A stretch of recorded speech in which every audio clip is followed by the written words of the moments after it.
দীর্ঘ সময় পর চিকিৎসার জন্য বিদেশে যাচ্ছেন বিএনপি চেয়ারপারসন খালেদা জিয়া। সবশেষ 2017 সালের জুলাইয়ে তিনি বিদেশ সফর করেছিলেন। ৭৯ বছর বয়সী সাবেক প্রধানমন্ত্রী চিকিৎসকের পরামর্শে আজ রাত 10টায় হজরত শাহজালাল আন্তর্জাতিক বিমানবন্দর থেকে লন্ডনের উদ্দেশ্যে রওনা করবেন। সাবেক প্রধানমন্ত্রীকে বহন করার জন্য এরই মধ্যে কাতার আমিরের পক্ষ থেকে পাঠানো অত্যাধুনিক আইসিইউ সুবিধা সম্পন্ন এয়ার অ্যাম্বুলেন্স ঢাকা এসে পৌঁছেছে।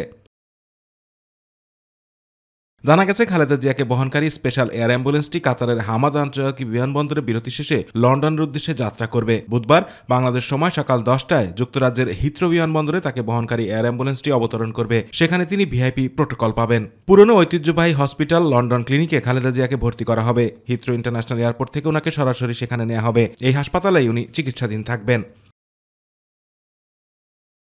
খালেদা জিয়ার সফরসঙ্গী হিসেবে থাকবেন তার ব্যক্তিগত চিকিৎসক হিসেবে দায়িত্ব পালন করে আসা doctor AZM Zahid Hossain, doctor Mohammad Shahabuddin Talukdar, doctor Nuruddin Ahmed ও doctor Mohammad Al Mamun.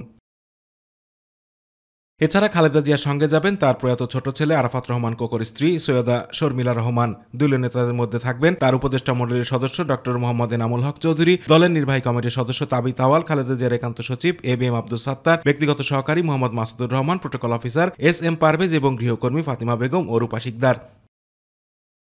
BNP chairperson Begum Khaleda Zia দীর্ঘদিন ধরে লিভার সিরোসিস, হৃদরোগ ও কিডনি সমস্যা সহ নানা জটিলতায় ভুগছেন। আতিকুর রহমান তিতাস, মাই টিভি।